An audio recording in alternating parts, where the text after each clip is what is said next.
नमस्ते दोस्तों, स्वागत है आप सबका आपके अपने ऑनलाइन प्लेटफॉर्म डिवाइन स्टडी पर। तो आज की खबर क्या है भाई, आप देख सकते हो कि इतना बड़ा घोटाला। हरियाणा का कौन सा ऐसा पेपर है भाई जिसमें इतना बड़ा घोटाला हुआ है। कितने अफसर पैसे देकर नौकरी लगे हैं, तो हम ये भी देखने वाले हैं कि कितने अफसर ऐसे हैं जो कि नौकरी देकर पैसे लगे थे।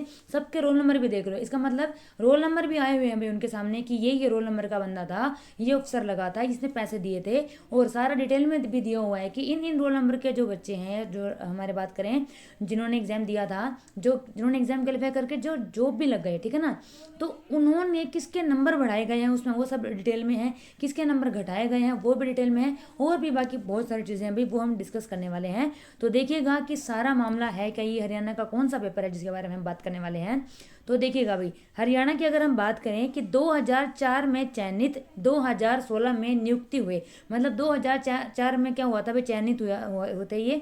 उसके अलावा 2016 में इनकी नियुक्ति हुई। कितने अफसर थे?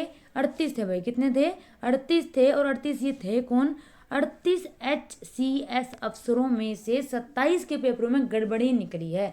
मतलब अगर हम बात करें 38 HCS थे, उसमें से 27 के पेपर में तो गड़बड़ ही थी, है ना। बाकी के जो थे वो ठीक है कि अपने हिसाब से लगे होंगे। अब इसमें हम देख लेते हैं क्या है। हरियाणा स्टेट विजिलेंस ब्यूरो ने 3.25 साल पहले दी थी रिपोर्ट भी दी थी इन्होंने, ठीक है ना। अब इसमें है क्या, पूरा मामला हम देख लेते हैं डिटेल से। हरियाणा लोक सेवा आयोग ने 2004 में HCS एवं अलाइड मतलब होता है कि उससे रिलेटेड कोई, ठीक है, कि अगर हम बात करें जिन 102 पदों पर चयन किया था, उसमें से 2016 में हरियाणा सरकार ने 38 चयनित उम्मीदवारों को नियुक्ति पत्र जारी किए थे। हाई कोर्ट ने 2018 में स्टेट विजिलेंस ब्यूरो को फिर से अगर हम बात करें कि जांच रिपोर्ट देने का आदेश भी दिया था। विजिलेंस ब्यूरो ने फिर 6 मार्च 2019 को अगर हम बात करें स्टेट रिपोर्ट हाई कोर्ट में दे दी थी, ठीक है। तो विजिलेंस ने रिपोर्ट में कहा था कि नियुक्ति किए गए 38 उम्मीदवारों में से 27 उम्मीदवारों के पेपरों में अलग अलग प्रकार की गड़बड़ी थी और उसमें कुछ ना कुछ कमियां थी। अब हम वो देख लेते हैं कि आखिरकार वो गड़बड़ या फिर वो चीज़ उन्होंने की क्या है। ये आप देख सकते हो, सबके रोल नंबर भी आपके सामने हैं।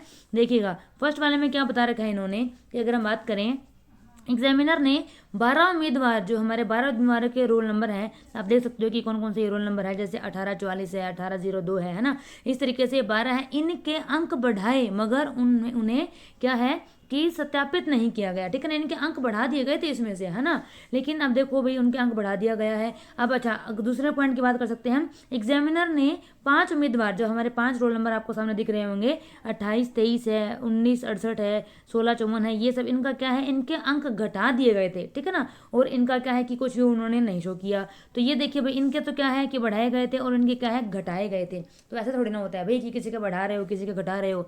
तीसरा पॉइंट क्या है, एग्जामिनर ने 6 उम्मीदवार, हमारी बात करेंगे 6 जो रोल नंबर ऐसे थे, उनका क्या किया, उनकी आंसर शीटों में कटिंग या फिर ओवर राइटिंग की है। मतलब उन्होंने या तो कटिंग की है, जैसे कि मान लो आंसर बी आना था, उसको काट के उन्होंने क्या कर दिया, सी कर दिया, ओवर राइटिंग कर दी है, ठीक है ना। तो ये सब उसमें किया गया था। Over writing in the sense में ये होता है कि अगर हम बात करें HCS का हम बात करें रिटर्न एग्जाम होता है, ठीक है ना, जो मेंस का होगा। अब मेंस में अगर रिटर्न एग्जाम है तो उसमें क्या होगा कि ओवर राइटिंग हो जाएगी कि उस इंसान ने आधा पेज छोड़ दिया था, या फिर हम बात करें कि कुछ लिखा हुआ था, पेज भरा हुआ था, लेकिन उसमें उन्होंने क्या किया, ओवर राइटिंग की कर दी। या फिर सीधी सी बात है भाई, आधा पेज छोड़ रखा है, आधी राइटिंग कोई छोड़ रहा है, दूसरी राइटिंग कोई छोड़ रहा है, तो वो साफ चीज़ें नजर आ ही जाती हैं। तो इन चीज़ों की काफ़ी जांच हुई थी भाई, तो ये चीज़ें सामने तो आई ही होंगी। एग्जाम अगर हम इसमें देखें कि फोर्थ पॉइंट क्या है, फोर्थ पॉइंट देखें कि एग्जामिनर ने एक रोल नंबर की आंसर शीट में हर प्रश्न पर पेंसिल से अंक दिए हुए हैं भाई, ठीक है। ये 1844 वाला हमारा रोल नंबर है। इसमें क्या है कि आंसर शीट में हर प्रश्न पर पेंसिल से आंसर दे रखे हैं भाई इनके, ठीक है ना। आंसर नहीं, सॉरी, अंक दे रखे हैं, मार्क्स दे रखे हैं। फिफ्थ पॉइंट देखते हैं, एक उम्मीदवार का रोल नंबर है, इसके कुल अंकों का जोड़ गलत कर रखा है। मान लो कि 50 नंबर बन रहे हैं तो 70 बना दिया होगा, सीधी सी बात है ना। अब हो सकता है कि कम भी बना दिए हों भाई, ठीक है ना। अब लेकिन जोड़ में अब देखो, हो सकता है किसी को आगे लेकर आना हो तो किसी को पीछे करने के लिए क्या किया कि उसके मार्क्स कम कर दिए होंगे। अच्छा, सिक्स पॉइंट क्या कहता है कि एग्जामिनर ने 5 उम्मीदवारों के, ठीक है, 5 रोल नंबरों का क्या किया है इन्होंने, आंसर शीट पर हस्ताक्षर करते समय अलग अलग शाही का प्रयोग कर रखा है। जब उनके हम बात करेंगे सिग्नेचर था, सिग्नेचर करते वक्त उनकी अलग अलग शाही का प्रयोग किया हुआ है। 5 उम्मीदवार जो हमारे हैं उनका इन्होंने क्या किया है, उनकी आंसर शीटों में पेज खाली छोड़ दिए गए हैं और बाद में उत्तर लिखे गए हैं। देखो भाई ये चीज़ें तो समझ आ ही जाती है ना कि पेज खाली छोड़ दिया और उसके बाद में लिखा गया है, ठीक है ना। हो सकता है डिफरेंट पेन यूज़ हुआ हो, डिफरेंट राइटिंग हुई हो या कुछ भी हुआ हो, कुछ ना कुछ तो गड़बड़ इसमें हुई है। 8th पॉइंट देखो इसमें क्या है, एक उम्मीदवार या फिर रोल नंबर की बात करें, उसने एक ही प्रश्न के अलग अलग भागों को एक साथ ही हल नहीं किया, ठीक है ना, तो ये गड़बड़ थी भाई। 9वां पॉइंट क्या है कि 4 उम्मीदवार या रोल नंबर का क्या हुआ है, उसमें पहले पेज पर कटिंग करके, मतलब जो फर्स्ट पेज था उसमें कटिंग या ओवर राइटिंग करके अन्य पहचान चिन्ह से अपनी पहचान उजागर कर रखी है। मतलब ये हो सकता है कि उसमें कि दूसरा ही बंदा बैठा दिया गया हो, ये भी हो सकता है ना। 10वां पॉइंट क्या कहता है कि 11 उम्मीदवार या फिर 11 रोल नंबर के साथ क्या हुआ है, उनकी आंसर शीटों में से किसी भी प्रकार की गड़बड़ी नहीं मिली है। चलो एक ये अच्छा काम हुआ है कि 11 शीटों में कुछ भी गड़बड़ नहीं मिली है। हो सकता है कि उनका पेपर के टाइम में कुछ गड़बड़ कर दी हो, ये भी तो हो सकता है भाई, है ना। चलो बट बी पॉजिटिव, क्या पता क्या हुआ है। आगे देखते हैं, चयनित 102 में से 42 का रिकॉर्ड चेक ही नहीं किया गया। जो 102 चयन हुए थे जिनका सिलेक्शन हुआ था उसमें से 42 का जो रिकॉर्ड है वो तो चेक ही नहीं किया हुआ है ना। 2004 में चयनित एचसीएस की गाथा, ये पूरी आप गाथा पढ़ सकते हो। इसमें क्या है कि देखिए दिसंबर 2004 में क्या हुआ था, अगर हम बात करें हमारा एचपीएससी है, इसने एचसीएस की जो हमारी है ब्रांच 102 पद के लिए हम बात करें परिणाम घोषित किया था। 13 मई 2005 को फिर क्या हुआ, हरियाणा सरकार ने इसका जो कैडर है वो 300 से घटाकर 230 कर दिया, ठीक है ना। 300 था उससे क्या कर दिया, 230 कर दिया। अक्टूबर 2005 में हिसार स्थित स्टेट विजिलेंस ब्यूरो ने एचपीएससी के चयन से संबंधित एफआईआर दर्ज की, तो यहाँ से एफआईआर दर्ज हो गई बेटे का 2005 में। 12 अक्टूबर 2006 को क्या हुआ, चयनित उम्मीदवारों की दायर याचिका हमारी जो क्या है कि वो रद्दी कर दी गई है ना। तो मतलब देखो भी वहाँ भी पैसा ही चला होगा कहीं ना कहीं, सीधी सी बात है। उसके बाद जब देखो एग्जाम देने के लिए जब वो बंदा इतना पैसा दे रहा है तो कल को कोई और केस करेगा तो उसको दबाने के लिए भी तो पैसा दे दिया गया होगा, है ना। तो भाई चीज़ें हम ये कहें कि पैसों का खेल था सारा। 11 दिसंबर 2007 को क्या हुआ, सुप्रीम कोर्ट ने चयनित उम्मीदवारों की अपील रद्द कर दी।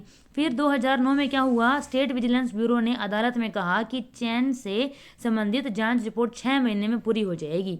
फिर 9 नवंबर 2011, देखो 2009 के बाद 2011 की बात आती है, 2 साल बाद में स्टेट विजिलेंस ब्यूरो ने अपनी जांच रिपोर्ट मुख्य सचिव को भेज दी, ठीक है। तो रिपोर्ट में कहा गया कि 64 उम्मीदवारों की आंसर शीटों में गड़बड़ी मिली है, ठीक है। उसके बाद देखते हैं कि 29 मई 2015, अब 4 साल बाद फिर क्या होता है, जिन उम्मीदवारों की आंसर शीटों में कोई गड़बड़ी नहीं थी उनकी याचिका रद्द हो गई।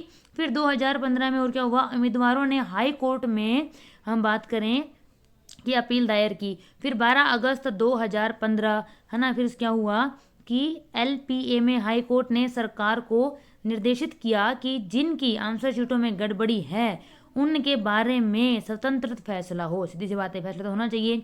प्रदेश सरकार ने स्टेट या विजिलेंस ब्यूरो के महानिदेशक को एक कमेटी गठित करने को कहा कि कमेटी गठित करो भाई, इसका समाधान तो कुछ ना कुछ करना होगा।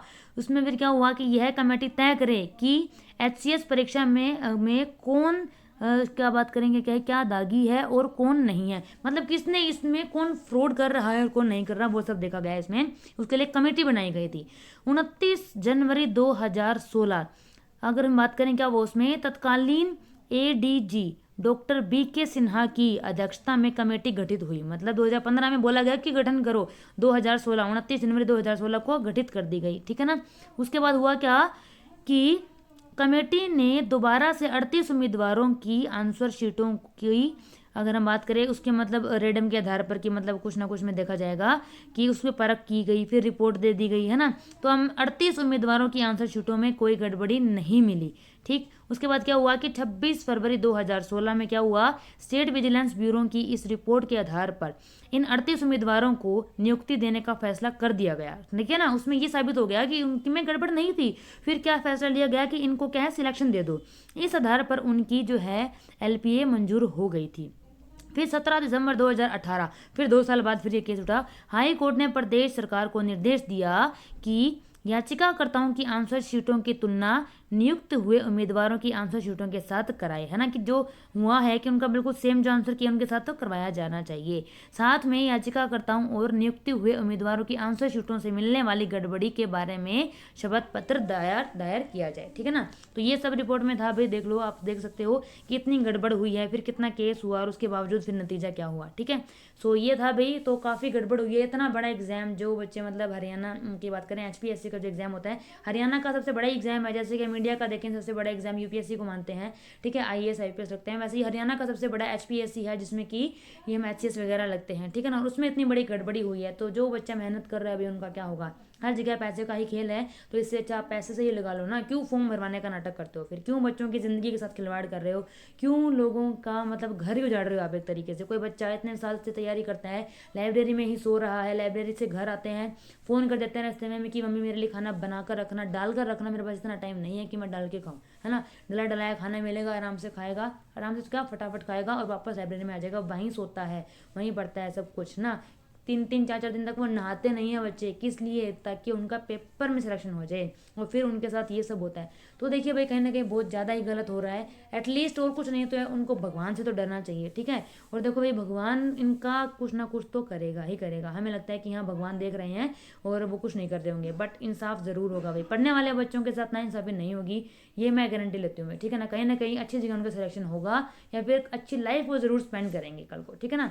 सो मिलते हैं भाई नेक्स्ट वीडियो में, तब तक हंसते रहिएगा, मुस्कुराते रहिएगा, देखते रहिएगा divine study. Thank you so much and good bless you all.